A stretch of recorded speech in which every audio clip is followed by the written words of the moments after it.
नमस्कार, अरुणाचल समाचार में आपका स्वागत है। मैं हूं शोभा। आए बुलेटिन में सबसे पहले देखते हैं मुख्य समाचार। प्रधानमंत्री नरेंद्र मोदी ने कहा, विनिर्माण के मुख्य केंद्र के रूप में भारत को देख रही है दुनिया। कहा, दुनिया में प्रतिस्पर्धा के दौर में भारत के उत्पादों में नहीं होनी चाहिए कोई कमी। मेक इन इंडिया के तहत पर्यावरण अनुकूल उत्पादों और देश को सेमीकंडक्टर के उत्पादन में आत्मनिर्भर बनाने पर दिया जोर। यूक्रेन युद्ध में फंसे भारतीयों को वापस लाने के लिए आज भारतीय वायुसेना के 19 विमान यूक्रेन के पड़ोसी देशों से भर रहे हैं उड़ान। अरुणाचल प्रदेश के 6 छात्र यूक्रेन से आज पहुंचे नई दिल्ली एयरपोर्ट। अरुणाचल प्रदेश सरकार के अधिकारियों ने किया अरुणाचल के छात्रों को रिसीव। राजधानी ईटानगर पुलिस के 17 करोड़ रुपए के पॉजी स्कीम के मुख्य अभियुक्त बीके चौधरी को किया गिरफ्तार। 2020 से मार्च 2021 के बीच आर्गो अकादमी के नाम से शुरू मल्टी लेवल मार्केटिंग कंपनी में अरुणाचल प्रदेश के लोगों के थे हजारों खाते। प्रधानमंत्री नरेंद्र मोदी ने कहा है कि दुनिया भारत को विनिर्माण के मुख्य केंद्र के रूप में देख रही है और मेक इन इंडिया में अपार संभावनाएं हैं। उन्होंने कहा कि मेक इन इंडिया देश की जरूरत के साथ साथ दुनिया को अपना समर्थन दिखाने का भी मौका देता है। विश्व के संदर्भ में मेक इन इंडिया विषय पर आयोजित एक वेबिनार को संबोधित करते हुए श्री मोदी ने सभी हितधारकों के साथ देश में विनिर्माण का मजबूत आधार बनाने के लिए मिलकर काम करने पर जोर दिया है। उन्होंने कहा कि देश के सकल घरेलू उत्पाद में लगभग 15% योगदान विनिर्माण क्षेत्र की है और इस वर्ष के बजट में आत्मनिर्भर भारत तथा मेक इन इंडिया के लिए किए गए फैसले उद्योग जगत के लिए बहुत महत्वपूर्ण हैं। श्री मोदी ने कहा कि दुनिया में प्रतिस्पर्धा के दौर में भारत के उत्पादों में कोई कमी नहीं होनी चाहिए और यह पर्यावरण अनुकूल होनी चाहिए। मेक इन इंडिया को बढ़ावा देने पर जोर देते हुए श्री मोदी ने कहा कि देश को सेमीकंडक्टर के उत्पादन में आत्मनिर्भर बनना होगा।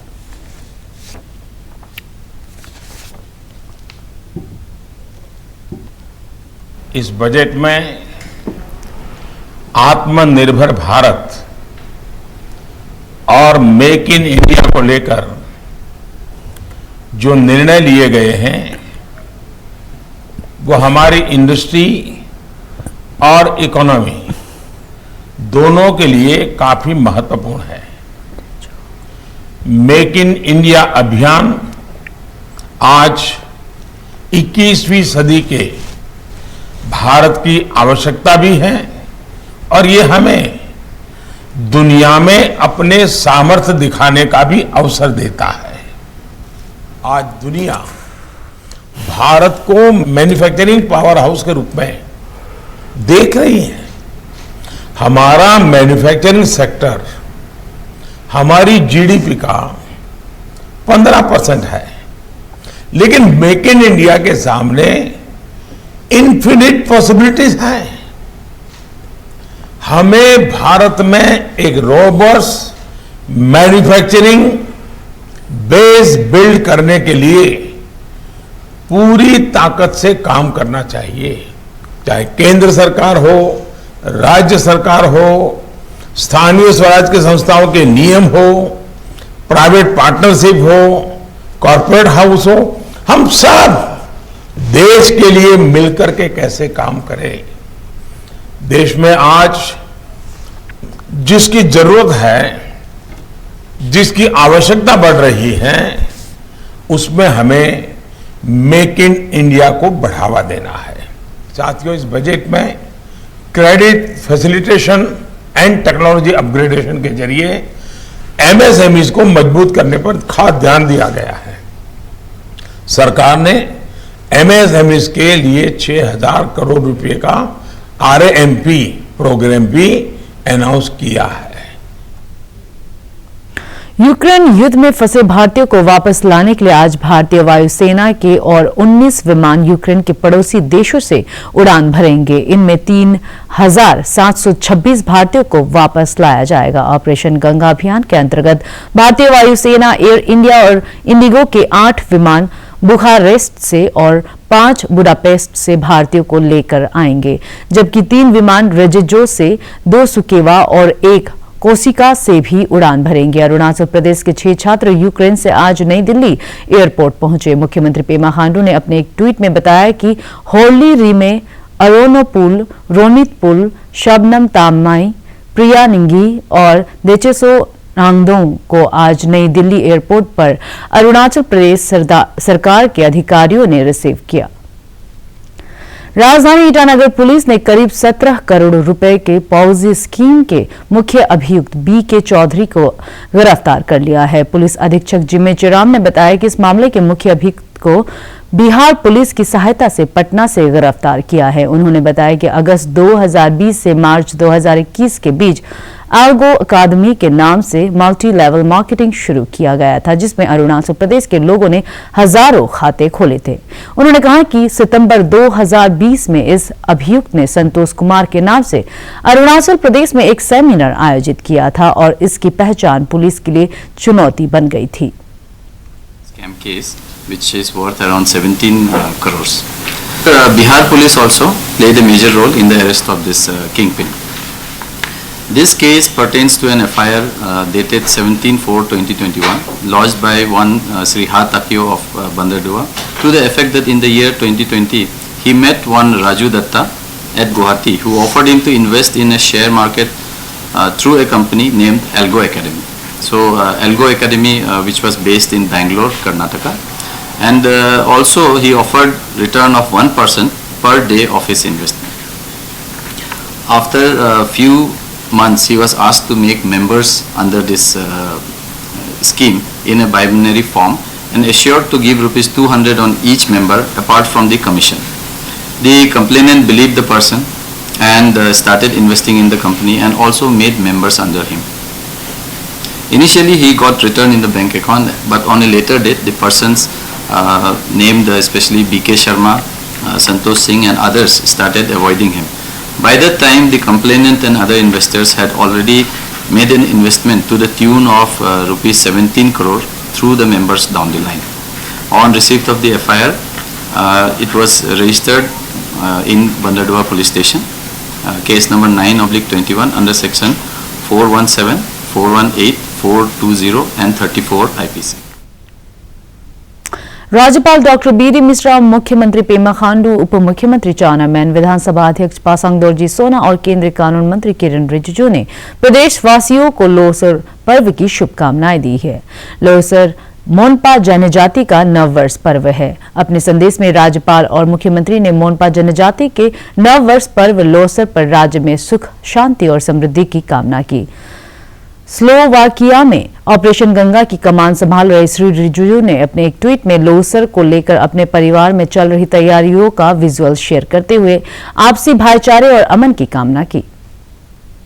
उप मुख्यमंत्री चाउना मैन ने आज नामसाई जिले के चौखम में प्रधानमंत्री ग्राम सड़क योजना के अंतर्गत पासुलासुख नाला पर बने स्टील बग ब्रिज और माबीरा बीआरओ रोड का उद्घाटन किया। उन्होंने सामुदायिक स्वास्थ्य केंद्र चौखम में ओपीडी ब्लॉक का उद्घाटन किया। इसका निर्माण असम के दुलियाजान स्थित इंडियन ऑयल कॉरपोरेशन के सहयोग से किया गया है। इस अवसर पर कृषि मंत्री तागिता की विधायक ताना तालीहारा हालीतारा, जिग्नू नामचुम और जिला उपायुक्त आर.के. शर्मा मौजूद थे।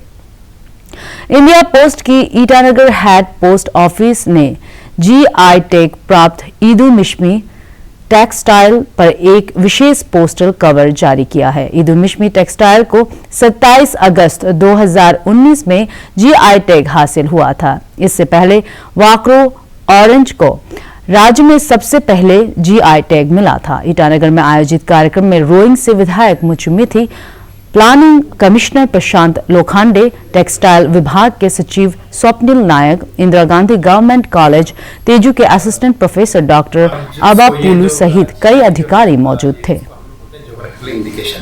तो जब हम लोग ज्योग्राफिकल इंडिकेशन में कोई भी चीज रजिस्टर करते हैं तो इसका ये रहता है कि जिन लोगों ने रजिस्टर किया है उनका वो particular they are considered as the real owner, authentic owner of that particular object. That can be a textile, that can be any item. So that is the GI registration. तो that gives the you can say right, it is a kind of intellectual property right. So that gives a right to the person or a group of people that this belongs to you and it is authenticated by the GI register that is there. So this GI of Indonesian textile will help जो हम लोग का future generation है वो लोग को बहुत, हम लोग ने ये सोचकर शुरू किया कि इसको हम प्रिजर्व भी करना है और फ्यूचर जनरेशन लोग को ये कंटिन्यूटी करना है ये नॉलेज को, क्योंकि कहीं ना कहीं ऐसा हो रहा है कि ये जो नॉलेज जो टेक्सटाइल जो है इंटरेस्ट नहीं ले रहे यंग बच्चे लोग या न्यू जनरेशन। केंद्रीय स्वास्थ्य एवं परिवार कल्याण मंत्रालय के संयुक्त सचिव के भंडारी ने पापुमपारे जिले में स्वास्थ्य सेवाओं का जायजा लेने के लिए ईटानगर राजधानी क्षेत्र और पापुमपारे जिले के 3 दिन के दौरे पर है।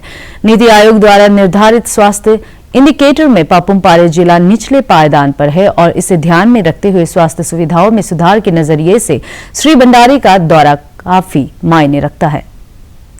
15वां नेशनल राफ्टिंग चैंपियनशिप आगामी शनिवार को अपर सियांग जिले के यिंगक्योंग में आयोजित होगा। देश भर के प्रतिभागी सियांग नदी की तेज धारा में अपनी राफ्टिंग कौशल का प्रदर्शन करेंगे। आधिकारिक सूत्रों के अनुसार इस प्रतियोगिता के उद्घाटन समारोह में मुख्यमंत्री पेमा खांडू, स्वास्थ्य मंत्री और स्थानीय विधायक आलो लिबांग सहित कई गणमान्य व्यक्तियों के शामिल होने की संभावना है।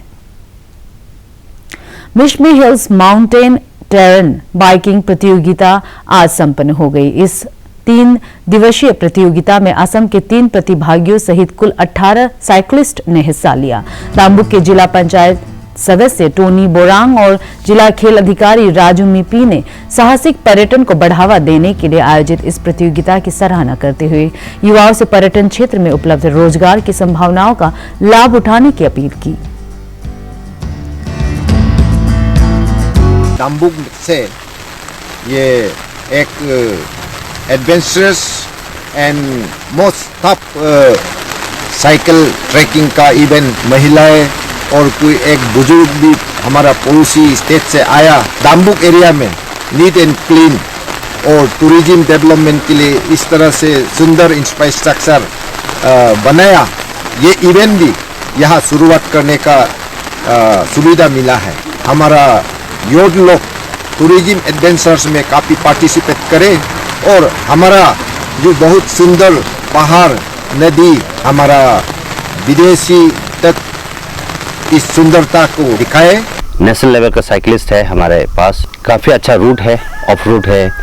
रूट जिस तरह से हम आते हैं हाई एल्टीट्यूड के ऊपर, जिस तरह से हम लोग चल रहे थे, तो हमको ये लग रहा था कि लड़के लोग इस लेवल तक पहुंच पाएगा कि नहीं, लेकिन रियली अप्रिशिएट करता हूँ। कृषि मंत्री तागे ताकी ने बुधवार को नामसाई में कृषि, बागवानी, पशुपालन, पशु चिकित्सा, डेयरी डेवलपमेंट और मत्स्य पालन विभाग की योजनाओं की प्रगति की समीक्षा की। उन्होंने कहा कि राज्य सरकार ग्रामीण स्तर पर रोजगार के अवसर पैदा करने और लोगों को आत्मनिर्भर बनाने के लिए कृषि संबंधित क्षेत्रों के विकास पर जोर दे रही है। भारत का शानदार स्वाधीनता संघर्ष आधुनिक विश्व के महानतम संघर्षों में से एक है। दूरदर्शन समाचार द्वारा प्रसारित किए जा रहे आजादी का सफर में आज हम बात करेंगे जमशेद जी टाटा के बारे में।